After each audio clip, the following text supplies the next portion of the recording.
How great is Beatrice Chebet? How do we even measure this?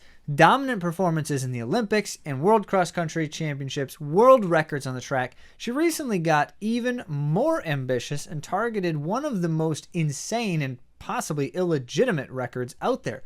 Stick around for the full story.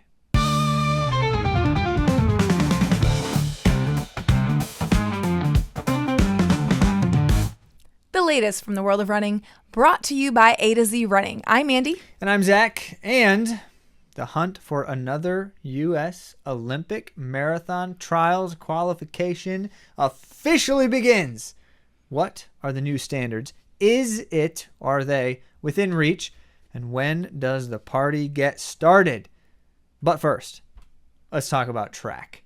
Lots and lots of track. There's been a lot going on. As a matter of fact, if you like track and field, you are having a heyday right now. NCAA championships are just about to start, which means we had conferences and regionals going on. Diamond League is just doing meet after meet after meet right now. Grand Slam track is underway. It's just all really, really fun, especially if you're a track fan. So let's talk about some of those things. We're going to do this chronologically for you because I think that's the only way that this will make sense, because a lot of the same people are going to show up. Which is incredible. It really is, because they're like traveling all around the world. Yep. Week after week. I don't actually even know how they do it. I would hate this. I would hate this kind of a schedule. But I guess if you're making money and winning races, who cares? So let's start in Doha.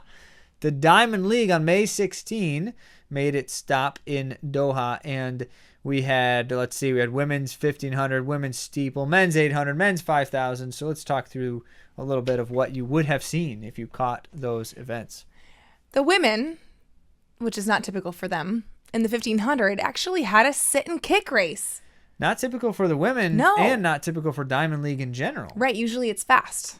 In fact. And it was Kenya's Nelly Chepchirchir and Susan Ajore over Susan Ajore. Yep. So it was a good group of women, just didn't yield a fast result. Just didn't want to, no one seemed to want to really take it.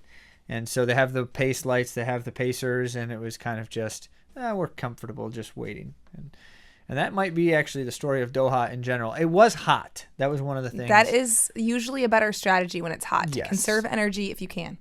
Yes. But not so in the steeplechase for some reason, which you get like a water break once a lap. So break is the wrong word. You don't get to drink it, though. You get to splashed. swim. You get to swim, kind of. I think it actually helps. I've talked about this at length over the years because that steeplechase was my focus event in college. That was the event that I spent the most amount of time working toward. And you end in the summer. The collegiate championships are in June, essentially, sometimes the end of May. And so it's the hottest at the last race that you run. And I never felt like the heat made much of a difference. But that's because you're hitting this water every lap. So it really is cooling you off. I was never too worried about it. And I think that these kinds of things show that to be fairly true on all levels. So it was an upset in this instance because you have the dominant steeplechase in the world right now. We've talked so much about there's essentially like this back and forth kind of dynamic that's been going on, edging closer and closer to the world record and such. But Winfred Yavi is the racer. She wins races, especially championship races. And yet it was Kenya's Faith Cherotich in the final kick, which is Yavi's specialty, who took it over the champ, and both running 9:05 and small change. They were very close together in the finish. Which is fast for a hot race. Like I said, I don't know if it makes as much of a difference in the steeple because that is fast. That's moving. Both of them are under 9-minute steeplechasers. Right. Yavi especially is an 8:40 something steeplechaser. So yes, you could see things like this from those types of athletes. Also, an Indian record for Parul Chaudhary in 9:13. Very good. For the men's 800 meters, if you haven't yet heard this name, it's not one that you would have heard a lot, but it's come up. I keep saying it. He, because it's a person's name, he's come up here and there But he seems to be on a significant upward trajectory right now, and that is Shepo Masalela of Botswana. He showed up in one of the Grand Slams. He's showed up in a couple of Diamond Leagues, and he's running well. And this showed it. A very strong 143.11 victory over USA's Bryce Hoppel. Good on Hoppel for getting that second. Right. Hoppel is like, he can compete. He does not win very many races. He does have a world title. He won World Indoors last year, but he doesn't win many. But it's because it's become such a strong event. It's been elevating, and he's risen to the occasion, but now everyone else in the world has... No, not everyone else. Yeah. He's right there in the mix, top 5 in the world. Yeah. So, yeah. Well, we're gonna see some of these names again here soon. But let's talk then about the last of the diamond distance events in Doha was the men's 5,000 meters. Mm-hmm. He, of course, affects you the longer you go, and if you're not getting splashed by water, probably even more so, right? No one even hinted at going with the Pacers. The Pacers were just on their own, doing their own thing. Like from the start. The Pacers went out with the lights, like their job, they're being paid to do, and nobody even started to go with them. Yeah, which is smart on their part, I'm sure. Couldn't they have asked for a slower pace? No, the Pacers were there for, like, you request the pace. Someone requested that pace. Interesting. I don't know. Yeah. Well, maybe it was before Could be. All this shook out with the weather and everything. But it became a sit and kick race, as these things do if it goes out slowly. And it ended up being more of a mile specialist race.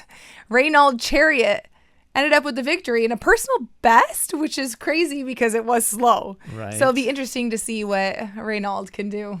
Yeah, I wondered at seeing him in this race at all because he's basically just always doing 1500s. And his PR in the 5,000 is significantly slower than it ought to be for a field of this caliber. But not, I mean, he's improved it a little bit in that race. It's still slower than Diamond League field would often be, but he is a world-class miler, and so you can allow for an athlete like that to run a race that's not necessarily their focus. Maybe this is evidence that so this is what the talk is about. The men's 1,500 meter right now is probably the most competitive event in the world of all track events. I would make that claim at the moment. Like, there are so many super fast milers out there, like breaking area records and national records over and over and over in the last 2 years. So Chariot's looking at that and thinking, well, I'm not winning any of those races, because he's not. He's good, but he's not quite that good at some of those levels. So maybe he's saying, well, my miler speed could help me in a 5,000 in a championship race, especially a sit and kick race, just like was demonstrated. Yeah, showed it well. It took it over Switzerland's Dominic Lobalou, in fact, who is no stranger to finishing on the podium in big races. Yeah. Well, let's talk about Rabat next on the agenda. Rabat on May 25th. Also Diamond League, yeah. Thank you. This one now in Morocco. So we're not going too far. Doha is what? Qatar, is that where Doha is? Mm-hmm. It's in that peninsula somewhere. So Doha to Rabat's not terribly far for the athletes who are traveling between them. They've got 9 days, so I guess that's reasonable. But it was a better day, and I think that's because the weather was just better. Something like that, but it was something different, that's for sure. Starting with the women's 800. Yeah, well, it's possible maybe these athletes were able to be there longer and didn't have. More acclimated. Yeah, more acclimated. Didn't have the same jet lag, maybe. But the women's 800 was a very exciting race. It was a top-tier race for sure. And it took running a 157 just to be in the top 4. Yep. You'll remember just 5 to 10 years ago, you could win races running 2 flat. Yeah, not anymore. Not anymore. Well, occasionally, but not at this caliber and not with this depth. Sige Daguma took the victory running 157.42. So telling you that means, it was close together. Yeah, and behind her, only tenths and hundredths apart were Prudence Segediso and then Addie Wiley, separated by only 300ths. So it was super tight. And fourth place even was a couple tenths back from that. So just incredible performances all around. 4 of them being personal bests for a field of this caliber. That's a high percentage. Yeah, very good. Another women's event, we have the 3,000 meter run with Beatrice Chebet. Here we go. This is what we started. We teased you. We teased in the introduction because this is an event that you don't see current women attempting the world record much. And there's a reason for that. It's because it's insane. It's totally insane. It was set by one of the Chinese runners in the early 90s that allegedly they were all cheating and they just never got caught. And everyone thought the story was always there's a good chance there were bribes going around. There's a good chance because there's no way they didn't get caught. But there was like a crew of like 10 Chinese runners who broke nearly every women's world record by astronomical levels. Like it was insane how much faster they were running than anyone else ever before and in some cases after. And only some of those records have been broken since then. This is one that still stands. And so you can see it's just one of those things where it's like, how is it ever going to be possible to break this? And was it even legitimate to begin with? All allegations, of course, nothing's proven. Well, Chebet, being who she is like, I'm going to try it. Why not? I'm going to try it. So how did it go? Well, spoiler is that she didn't get it, but she did run a new African and Kenyan record, which is phenomenal, running 8:11. Crazy. Yeah. The world record is 8:06. Yeah. So I feel like it's in her wheelhouse. I feel like it's possible. I mean, she's getting closer. That still feels like it's 5 seconds in the 3,000 is so much time. It is when you're at that level. She won this race by 15 seconds over an Olympic medalist. Like that's just what caliber. By the way, an Olympic medalist who almost beat Chebet in the Olympic 10,000. Yes, we're talking about Italy's Nadia Baracletti, who looked like she was about to outkick the Beatrice Chebet in the Paris Olympics 10,000 meter final. And Chebet somehow found a little bit extra and held her off, but it was an incredible race. Mm-hmm. Well, Baracletti set an Italian record for 8:26. In this race. Mm-hmm. 15 seconds behind Chebet. Still a national record. 6 personal bests. Put on a really good show. True that. We always say it because it's happened quite a bit lately. When someone's going for a world record in an event, there's a good chance the rest of the field is going to have a better than normal day. The hype, the energy, mm-hmm. Who the knows cheering. Why, right? There's definitely more energy because people know, the crowd knows that someone's going for a world record. But even beyond that too, like just the fact that someone's going that fast kind of just draws everyone along a bit. That's why pacers are so valuable, even if it's not a race that you necessarily need. Like it's not for drafting purposes. It's a shorter race, or you're not really getting a lot of like mental energy tax. I wonder if there's something too about expectations, because if someone's going for a world record, you're expecting it to go out fast, and maybe you're not as close in contact with that person, you can still believe that you're doing well. You can still believe that things are going well for you. And if you don't think that, like in a race where there's a 15-second gap and you were hoping to be battling for the win and that person wasn't going for a record, you might have a harder time mentally engaging with the race. But in a world record attempt, you can be a distance from the leader and still run a good race for most people. Right? Yeah. I think there's something there. I absolutely do. There's a lot that I always love the examination of the interplay between expectation, physiology, and emotion, how these things influence the end result. And there's clearly some combinations of things there that could make a difference. Yeah. So in the men's 800, we saw a familiar name on top once again. And like I said before, I was kind of setting this up. Shepo Masalela is here to stay.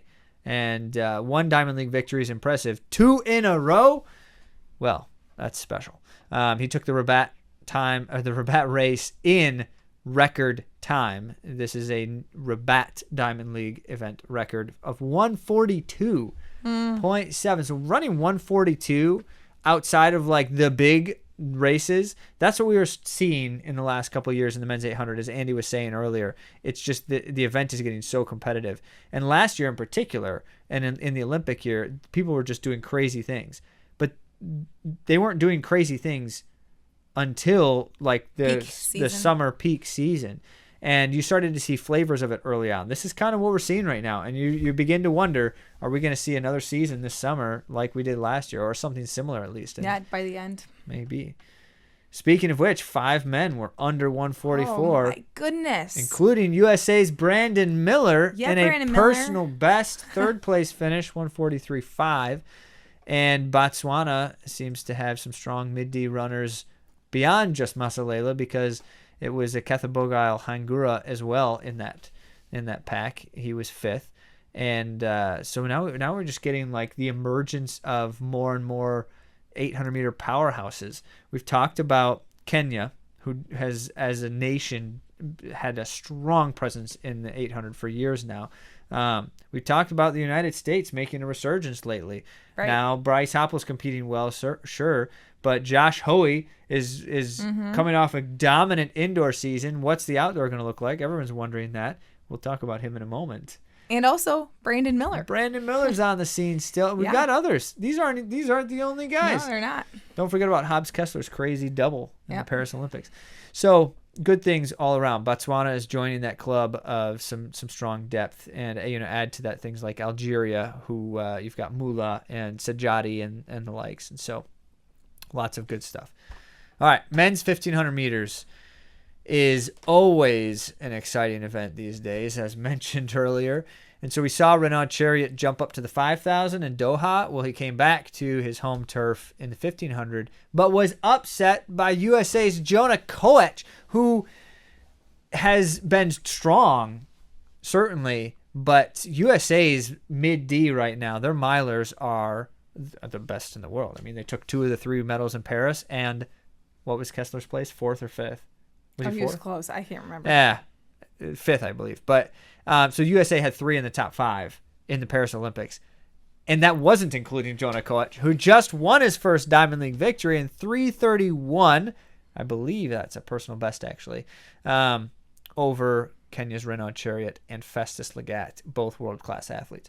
So that just looks great. That looks awesome for the USA. That just looks great. But that's what it takes. I mean, Koech is still like the 7th fastest miler currently running for the United States with that time. Like these guys are just killing it. Really, it's very exciting. Really exciting. Last up, 3,000 meter steeplechase for the men. El Bakali is back. He's back again. He looked fragile a few weeks ago, and now he's not. So I don't know. I'd love to know what's going on. He may have been struggling with some kind of injuries. He's been saying that he's dealt with some injuries more regularly. Tough. I mean, if you're a steeplechaser, you might. Oh, yeah. And if you're, okay. I feel like once you do, then it's hard to get out of the injury cycle because it's easy to come back too soon for that kind of impact coming off the barriers. So I would imagine that it's difficult for steeplechasers to get healthy again. True that. Well, Soufiane El Bakali is Moroccan, and so Rabat is a requirement for him to not only run, but win. I'm not actually sure it's a requirement, but really, it is. It's unspoken. I'm sure he feels that way because he's already a winning athlete.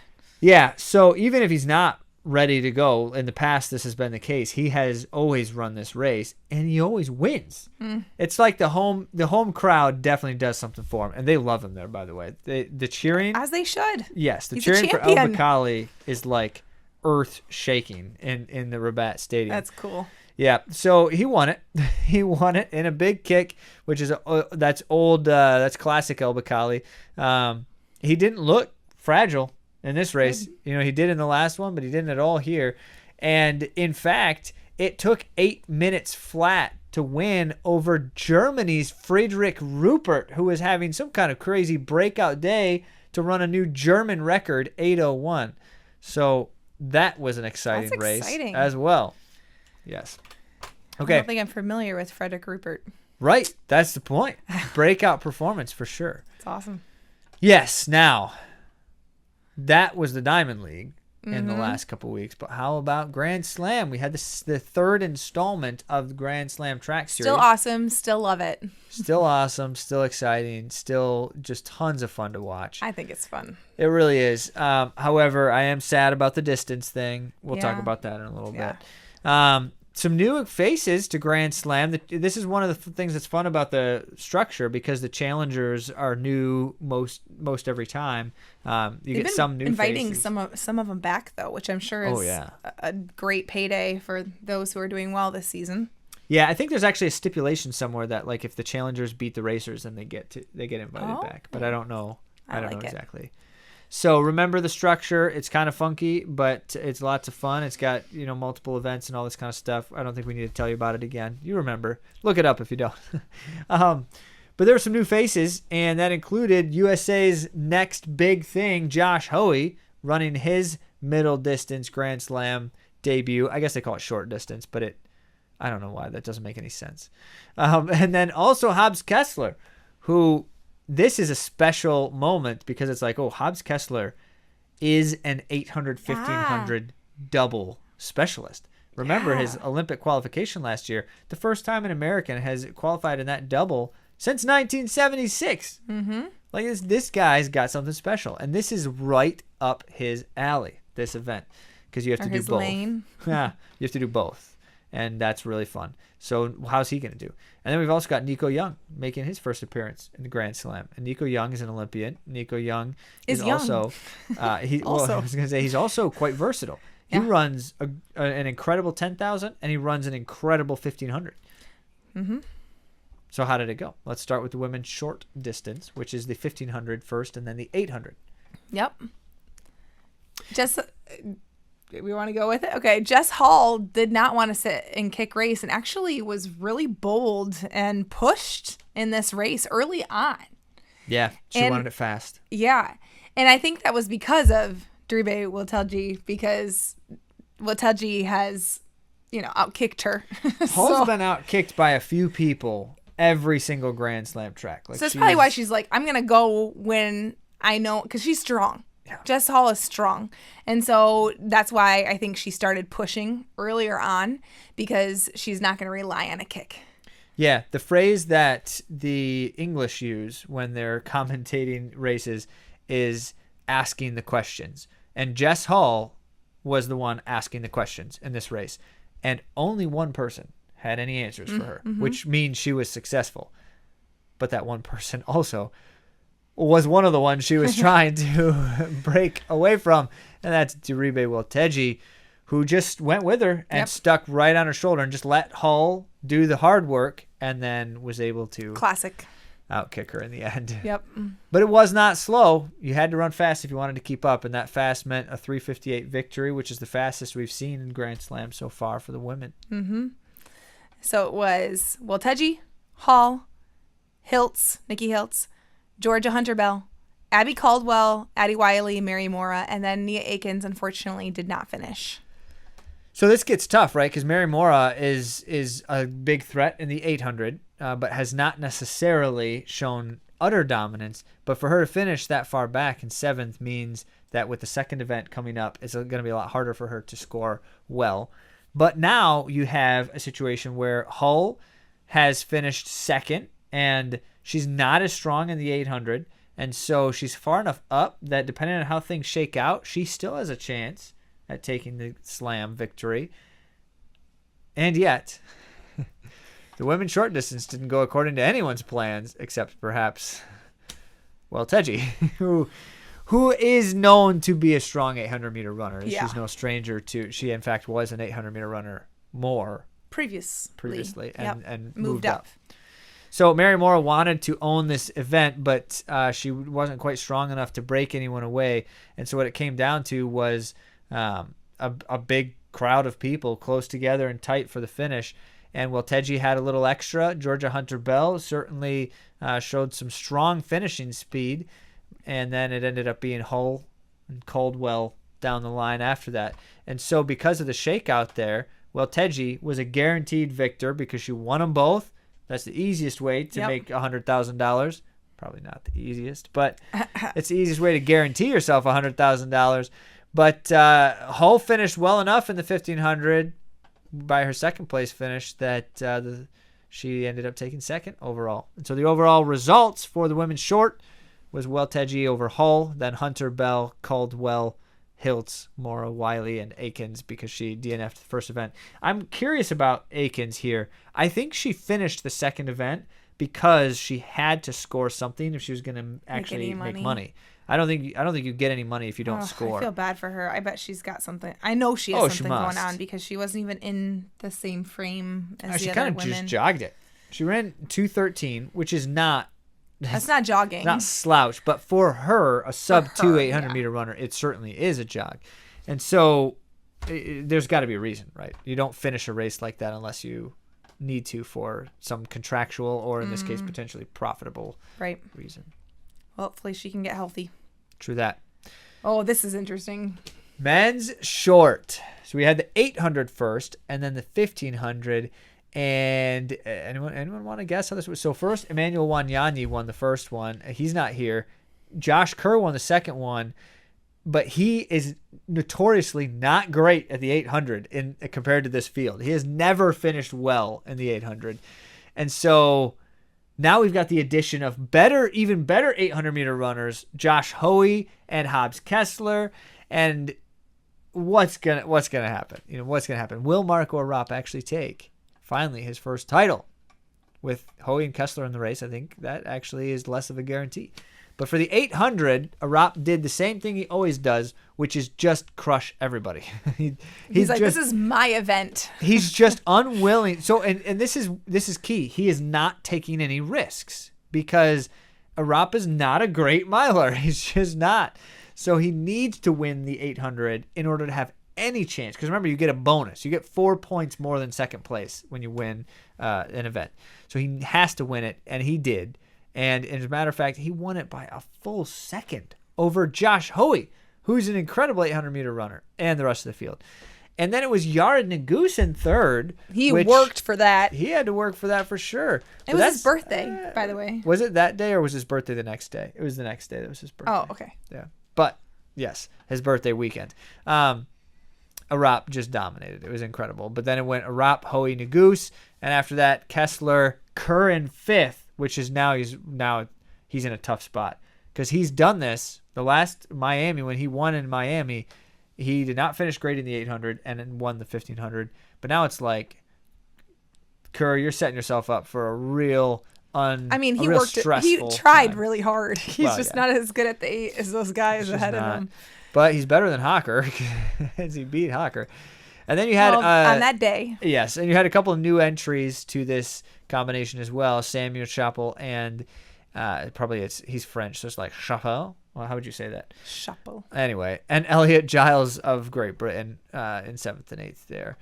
Then the 1500 the next day, and now it gets interesting because at first it looked like it was going to be the same old, a sit and kick, and the milers were just going to crush everyone.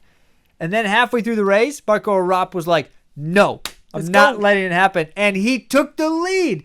The 800-meter guy, who's the worst miler in the field, took the lead halfway into the world-class. We're talking about the 3 best milers in the world right now are in this race. Arguably, 3 or 4 or 5 of the world's best milers are in this race. And Marco Arap did the bold thing. And you know what? It paid off. Because he was not going to win this race. He just wasn't. Although there was a moment. And he didn't. Spoiler alert. There was a moment where I was like, he could win this. But then I was like, no, he can't. Yeah. He can't. But he was 4th. And that's big because it doesn't matter anymore who wins unless they were in the top 3, right? In the previous. And who were the top 3? It was Arap, Hoey, Nuguse. So the only way someone beats Arap now in the slam is if Hoey or Nuguse beat him in the 1500. And you're like, oh, well, Nuguse, right? It's his birthday. But he had a bad day. Oh, and that's going to happen. Nuguse was way back in 6th. And Hoey was behind Arap in 5th, which means Marco Arap took his first who won it? slam. Well, Kerr. yes. So Kerr did win the 1500. Kerr won again, the 15, and then it was Hawker. over Cole Hawker, who finally actually looked decent. He has not been looking amazing, which is fine. He's not sharp yet. Fine. I feel like that's the tricky thing about these series of races. It's hard to have your high peak. Like, I think there's some decisions that have to be made in regards to peaking or holding out like a longer amount of time that you're sharpened. I don't know. I would be interested to know how the different strategies, because there's not one strategy fits all. No, not at all. And the key here is, can an athlete have the mental fortitude to lose race after race of these early season meets and yet know when it comes time to be at my peak, I'm still a winner? I think Hawker believes that because he was not winning a bunch of races before he won the Olympics. Right. I think it is totally fine for him. I'm not so sure about others in general. I think Kerr is actually one who needs the confidence from winning these races. He needs to win, yeah. And he is winning them, so I think it helps him. Behind them was Kessler, and then the rest there. So the overall standings, Arap, first slam title. Kerr was in second, and not point-wise, not far behind, because it was first and fifth to first and fourth for Arap. So then Hoey was third, and that's just like, wait, what? Josh Hoey beat all those world-class milers because he finished well enough in that 800. The 800 was good for him. He was second. Yep. And then Hawker, Kessler, Neguse, Chachel, and Giles. Okay, the long. Let's talk about the long for a quick second. First, I want the long. They changed the format. Yeah. Apparently, they said, people have been given feedback, and so we're going to change this, which basically just means race organizers, Michael Johnson, essentially, and everyone else in the world thinks no one cares about long distance running. But that is not true. We do. We care. We do. We want to see more long distance races, and the longer the better. Well, I think that the challenge with this is that it's a very exciting meet in general, and people are working really hard. But then you have the long distance event, particularly the 5,000, where they were doing sit and kick, and it just takes a long time to get to the exciting part. But also, everyone has to look at this and say, oh, they are punishing the women for the sins of the men here. That's true.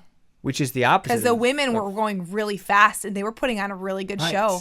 They were actually they were going fast times too. Yeah. It was great. It was exactly what it should have been. But the men were just not having it. They were like, we're just going to run slow. And we don't want to do too much work here. Which is a fine strategy. It's a fine strategy. It's just not great for television. It's not great for the viewers necessarily. I understand why they do it, and it is a really exciting last 800 or maybe 1,000. I thought the last one, the first one was miserable. The last one was really exciting. Grant Fisher did it a little differently, and that made it really started pushing from a mile out, was it? Or something? About, yep. But I'm just saying, I understand why they do that, because TV, they're doing all this fast movement stuff, and it's really exciting, and then you have to wait for the drama. You have to wait for the drama in the 5,000. Well, they decided they're not going to wait for anything in the 5,000. Not they anymore. Just canceled it. They canceled the 5,000. They took it out of the roster. And this is why I say they're punishing the women for the sins of the men, because in taking it out, they said, and we're going to cut the prize money in half for this event group because you're running half the races, which doesn't exactly make sense, by the way. First, because they're still running longer total distance than anyone else. So I'm like, you guys. And also, they're still competing against the same number of people for an overall finish, even if it's half of the events. And so I hear them do this, and I think you may have just been looking for an excuse to save a little money and make the meet shorter. Because they also cut one day out. They're doing it in 2 days instead of 3 days, which I think was also a good move. 3 days was too long. 3 days for any kind of track meet that isn't like the Olympics is just too long. You don't need to do that. So here we go. We got half the money, half the races, only a 3,000. Let's start with the women's. Well, as Andy mentioned, what made the women's long distance stuff exciting was Negedic. And it's always just been Negedic. Negedic is bold. She's bold. She just knows what she wants to do and just goes after it. regardless of circumstance. It really backfired with Taye in the first slam, but then the second slam, it paid off. It did. In particular against Aissa, who the other Ethiopian who was trying to sit and kick on Negedic, but did not do so successfully. So now what's she going to do in the next one? And the answer is something different.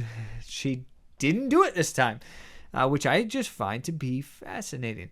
And so as a result, it was a little bit more of a kind of uncertain race. I don't know exactly how this is going to go. It was kind of more of a sit and kick, but it wasn't miserably slow. And there were some shakeups going on throughout, including the likes of Josette Andrews of the United States making her presence known in the front. And Wayne Kaladi of the USA also making her slam debut here too. So we've got some new faces. We've got some new tactics. And possibly new results? No. No, not new results. No, it was still Negedic. Negedic. It was an impressive And Taye kick. for second, which is like the story of her life. Right. I Well, mean, Taye she does winning. she does win. Yeah, I should have mentioned that. She does win, but in the last couple of races. Right? Yeah, and it was tight. It was under a tenth of a second between the two of them in the finish. And it So looked like exciting. Taye was just going to take it. Yeah, because she was coming on her shoulder, and then Negedic just fights her off. And with everything inside of her, which makes for a very exciting race. Yeah, and the expression across the finish, Negedic was just over the moon. So that's exciting stuff. Negedic over Taye, then it was Josette Andrews, then Kaladi and Cranny. So the Americans had a little bit stronger showing than they have in these distance events for the women. And then Aissa and Nozomi Tanaka, and then Sige Gebresalama. Let's talk about the men's. Yeah, the first thing we noticed was, where's Grant Fisher? He's not there. That's the first thing we noticed. Yeah, actually, we were watching it after the fact. We didn't watch this one live. And we were skipping through the long stretches of just talking in between things. Not that we don't enjoy it. It's just, Sure, but also it's long. And so we were skipping through some of that, and the race had just started when we got to it. And we're like, okay, all right, let's watch. And then we heard him say, and no Grant Fisher. And I was like, wait, what? And so then I had to go back and try to figure out, what actually happened here. And So Grant Fisher did not run. He was at the meet. He was planning to race, and he was getting ready to warm up. And based on how he was feeling, he said, no. He said his hamstring. He had a niggle. I have thoughts. I was telling Andy this when we were watching. I was saying, I don't think it's fair. I do not think that this is a legitimate, he was hurt enough to think he shouldn't race, or he was worried enough about an injury that he shouldn't race.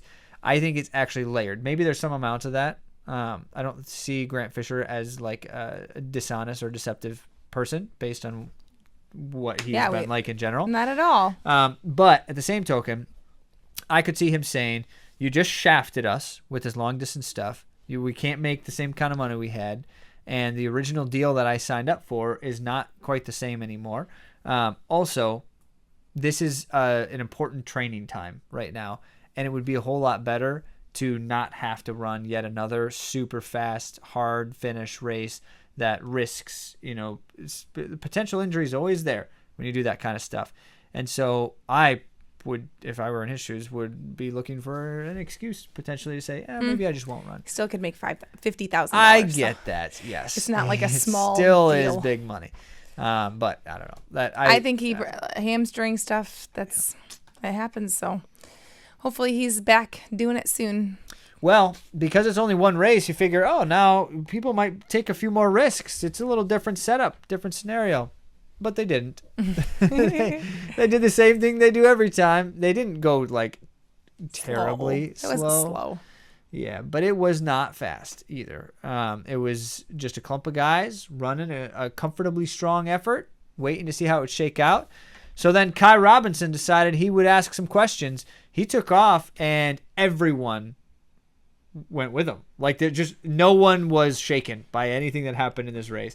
So you basically had a 7-man kick in the end, which is really uncommon, because even in the races when it's just a sit and kick, you always have some people that kind of straggle off. Well, it's usually a bigger field. This is a tiny field for a 3,000. Yeah, true. So seven guys in a big clump, and that just made for a really exciting last lap or so.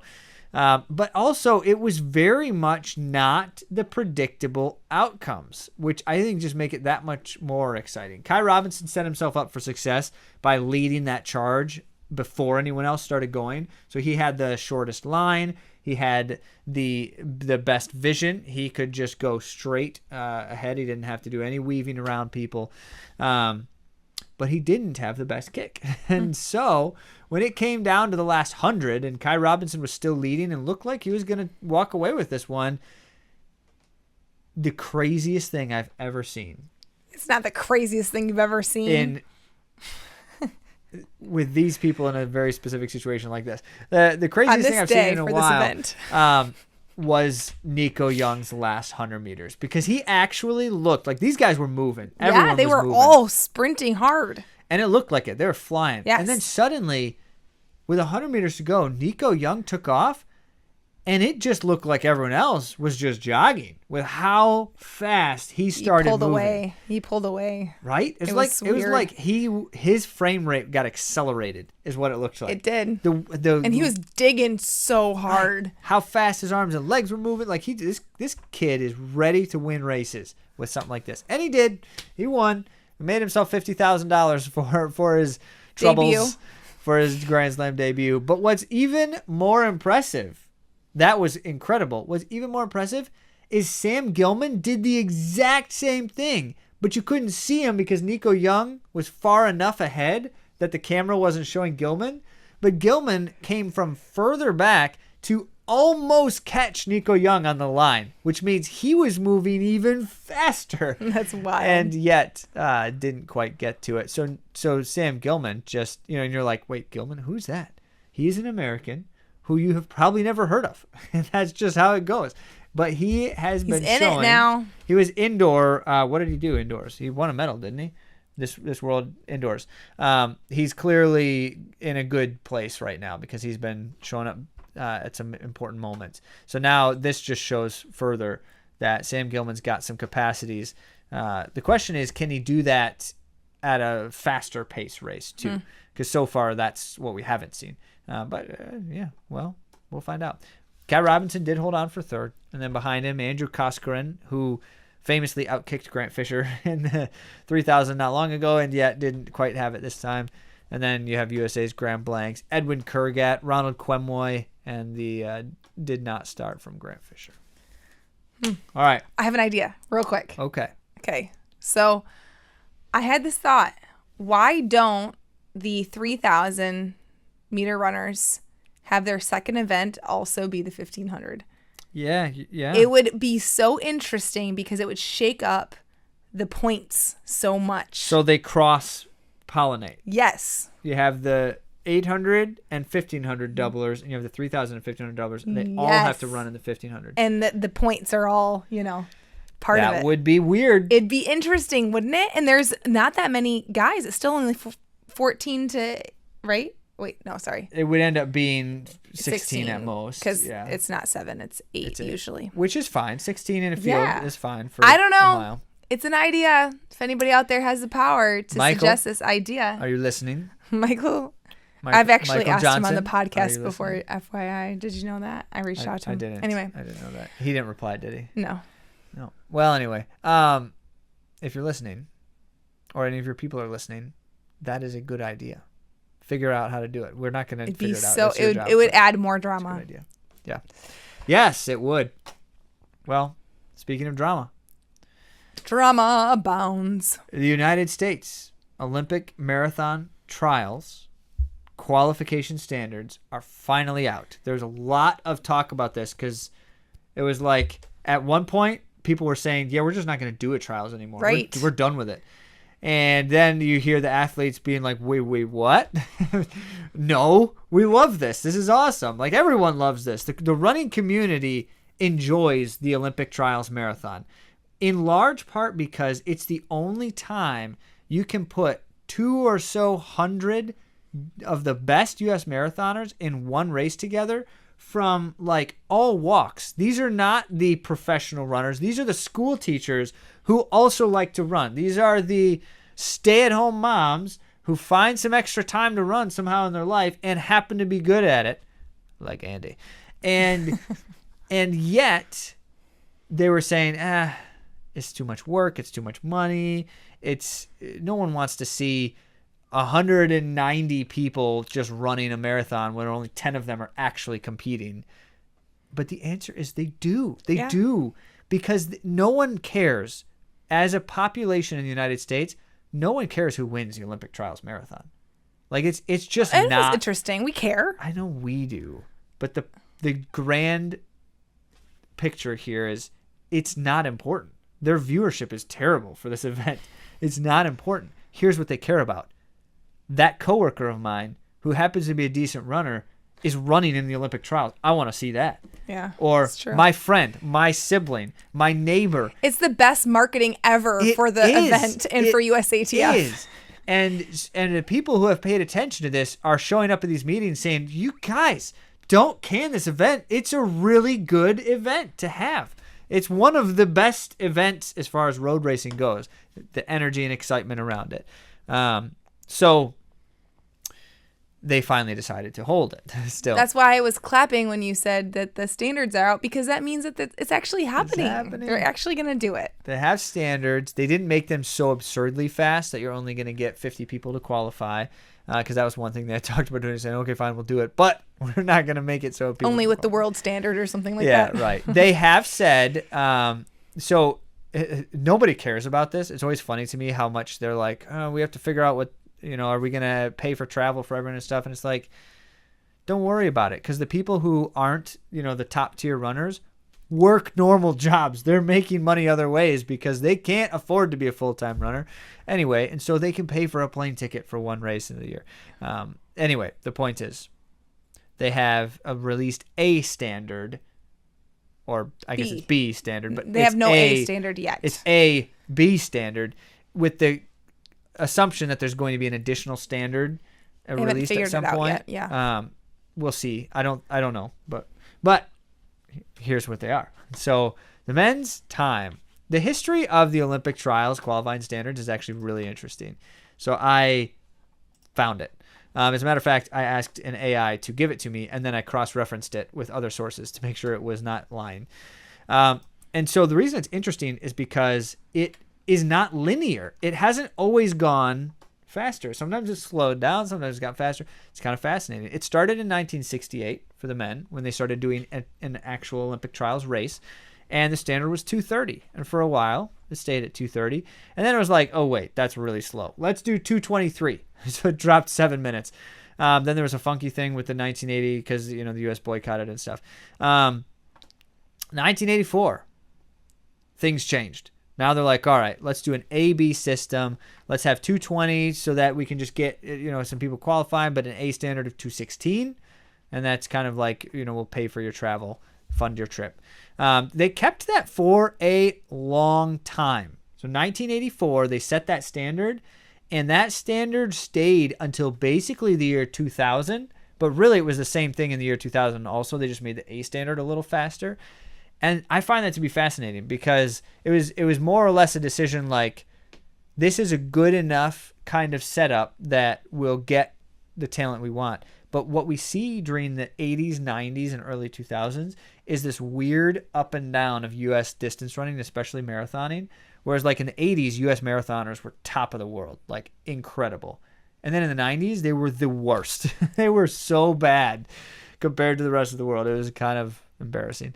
And yet, then it started to kind of pick up again. And as it started to pick up... It's not embarrassing. For those of you that are listening that maybe knew people who qualified then, it's not... It's just globally. Yeah, just you weren't good compared to others. That sounds so bad. I'm joking. People should not take Zach too seriously on this podcast. But here's what happens then. In the early 2000s, we start to get some weird things just keep changing. So the 220 mark sticks around for a bit, and then in 2008, they're like, no, that's too fast. The A standard became 220. The B standard became 222. They slowed it down a ton. And then the next year they're like, that was a little too much. Let's pick it up a little bit more. And the A standard goes up to 219, which is almost the same thing. That just makes no sense to me. 220 for B standard, 219 for it's like A what? standard. They're basically the same. Like, it doesn't even make sense.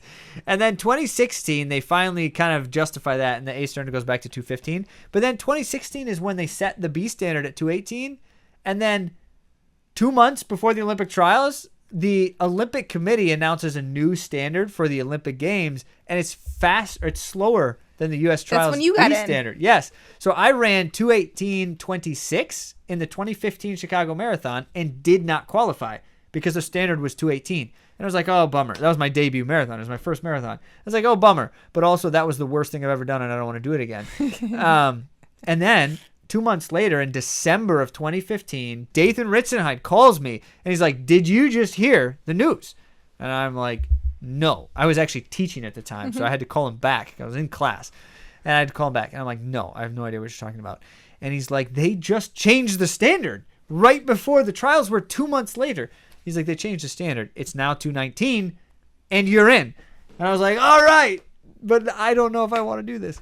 You did. And I did, of you were course. excited. It was really cool. It was so much fun. You had a truncated amount of time to train, but Right. So 219 was an adjusted B standard at the very last minute. A whole bunch of people. I was not the only one. My buddy Jed was in that same camp.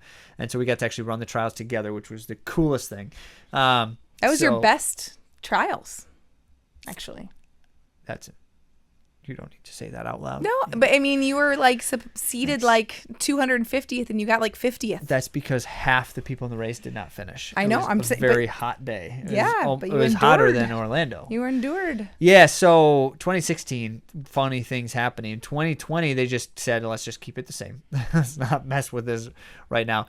2024, they said, this A-B thing is we don't want that anymore. Here's why. Because in 2020, the plan was A standards get their trip paid, but then the Atlanta Track Club, which was hosting the event, just at the last minute canned that and said, we're going to pay for everyone's travel. We're just going to send you all. Why not? I don't know why they did that, but it kind of right off for them or something. Yeah, well, maybe. Either way, it was a huge cost because remember that was the year that 500 women. No, what was it? Was it 500? Are you talking about Atlanta? Yeah, it was 500, like 500 women qualified that year, and so they ended up paying the travel for almost 1,000 runners. It was, wow, that's not common. So then the next time around, they changed the standard. They dropped it to 218 for the men, and no A standard at all. And so they kind of keep the same mindset, but with a faster overall. Now they're like, all right. That was not fast enough because we still had about 200 people qualify. And we think that we don't need quite that many. It's kind of the decision. So the men's standard has dropped to 216. That is the new standard. All of that to set it up and say 216 is the new standard. And that is really exciting.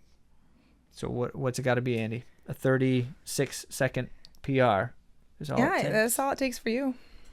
Well, we'll see. The women's story is a lot less dramatic. Except for that there was a 10K option. Like you could qualify for a marathon with a 10K.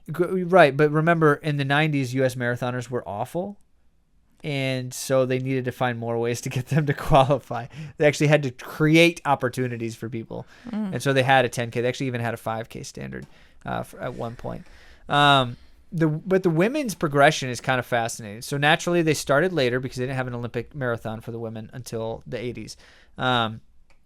They started it with just a place qualifier. Top runners in these events would go. And so the time that qualified was 2:51. And so then after that, they set the standard at 250, and they kept that around for a while. They had an A standard show up in the 90s, and that was faster. There was one year, in the year 2000, where the difference between the A and B standard was 10 minutes. That's a large window. It's 10 minutes, which is kind of crazy. But again, it's because they weren't getting enough people. Okay. There's people weren't qualifying. So there were top-tier runners who were fast, and they were okay. So that's why the A standard was faster. But there just weren't that many in the B category, so they needed to keep it slower. But then in the early 2000s, things start speeding up, and we get a more linear progression here. It goes 248, then it goes 247 with a faster A standard in the 230s.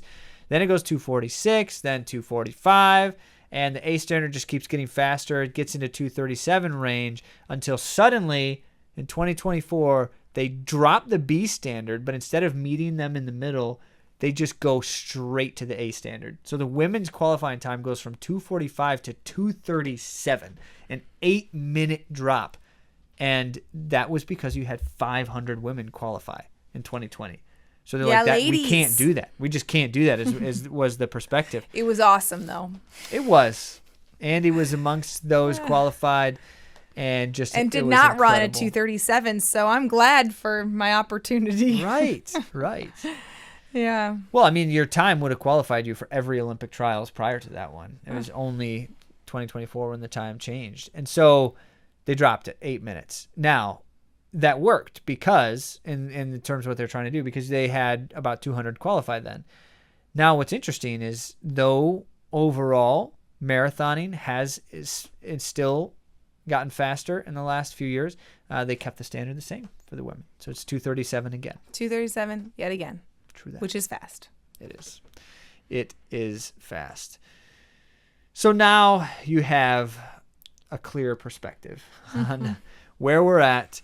And you are somewhat aware, at least, this is the Zach and Andy update, that I am running the marathon project in December. That is within the qualification window, and that event is explicitly designed to be a race to help people qualify, to run fast times and these particular fast times.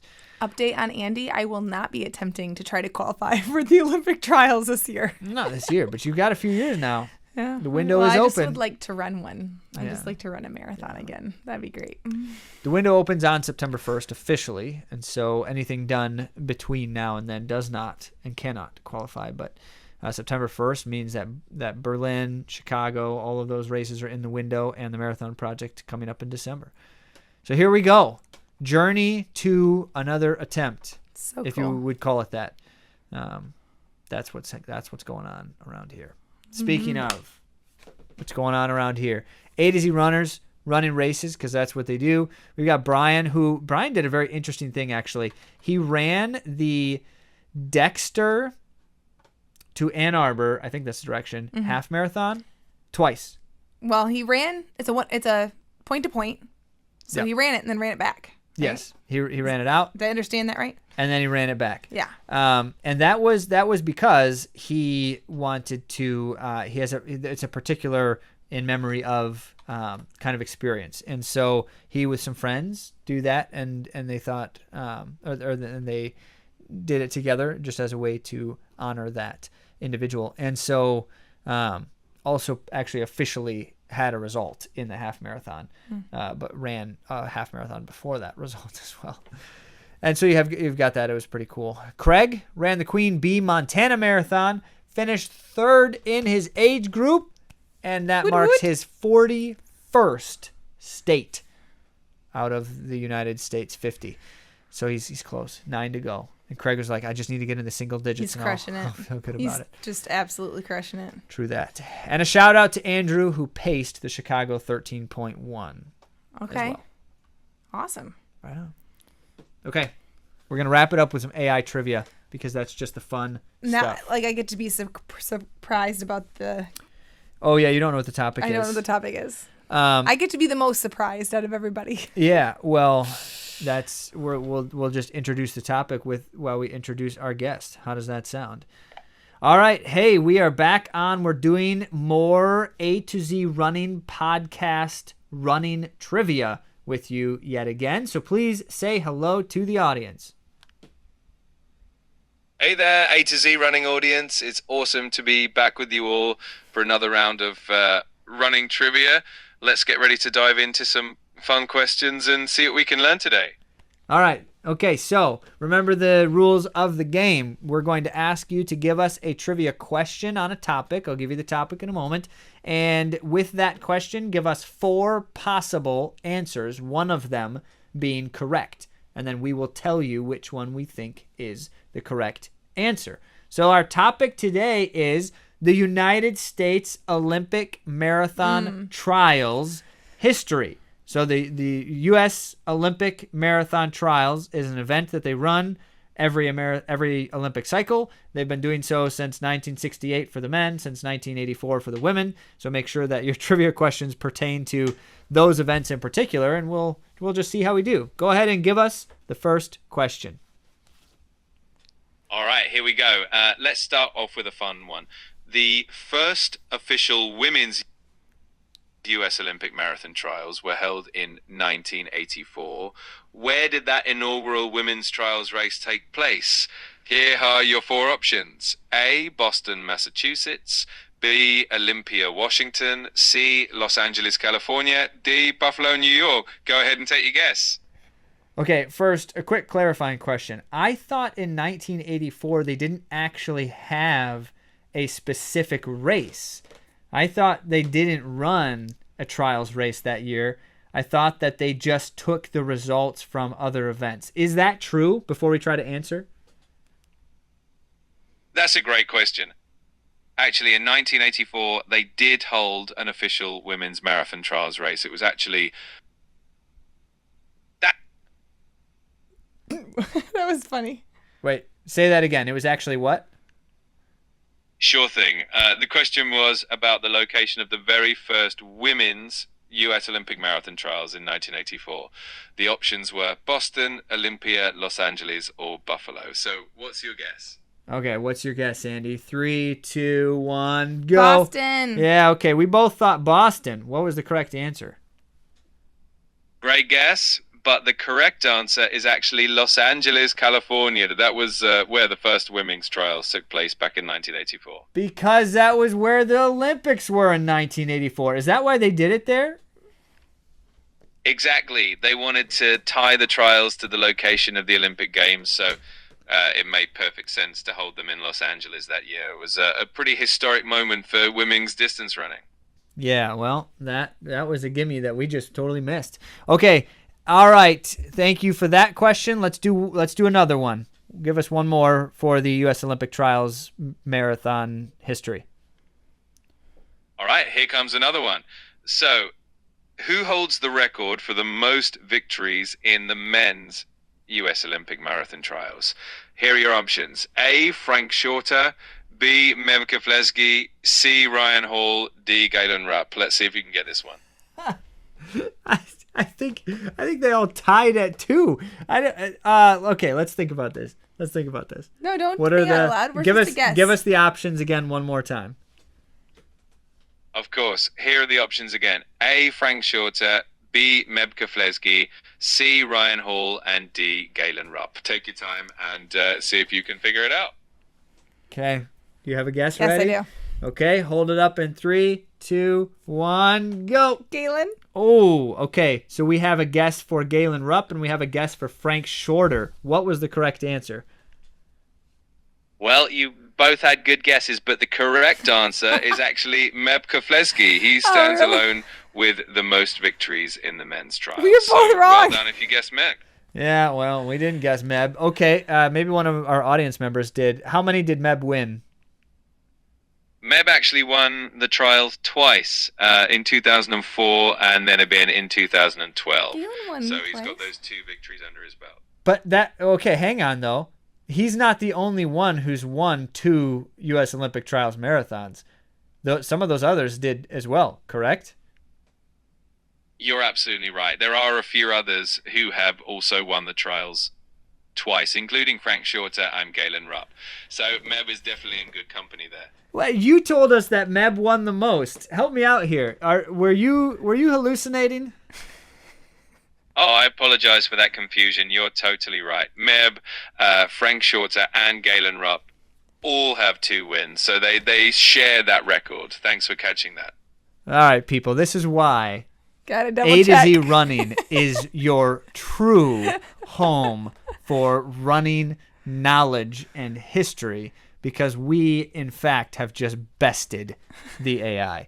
So, not that I'm not trying to accuse you of anything. You're just a computer anyway. But we're going to both take a point on that one. Yeah, for sure. I'm taking a point for that. All right. Okay, chat. No hard feelings. Take no offense. But go ahead and give us one more trivia question on the same topic. No hard feelings at all. You all definitely know your stuff. All right. Here's another one for you. Which city has hosted the most U.S. Olympic marathon trials? Here are your options. A, New York City. B, Houston, Texas. C, Atlanta, Georgia. Or D, Los Angeles, California. Let's see what you think. Give us those options one more time, please. Absolutely. The options are A, New York City. B, Houston, Texas. C, Atlanta, Georgia. And D, Los Angeles, California. Take your pick. All right. 3, 2, 1, go. Oh, so Andy said L.A. Zach said Houston. What was the correct answer? All right. The correct answer is actually New York City. The Big Apple has hosted the most U.S. Olympic marathon trials. So well done if you guessed New York. Well, we didn't. All right. Hey, thanks again for the trivia time. Go ahead and say farewell to our audience.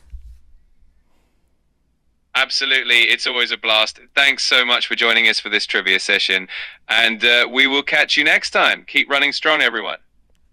Cool. Now, I have a question for you, audience members. Does anyone know when they started adding breathing to the chat agents? Seems fairly AI recent agents? that they're doing it more and more. He takes a breath now, and I just called it a he again.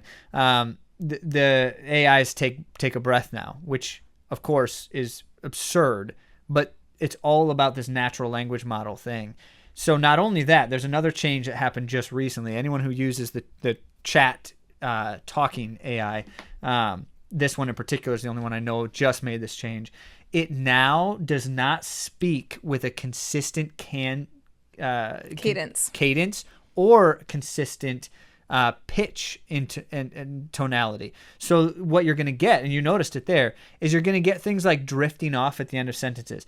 Well, and that was about how good it was there. And it like does things like that. And I'm like, no, just be a computer.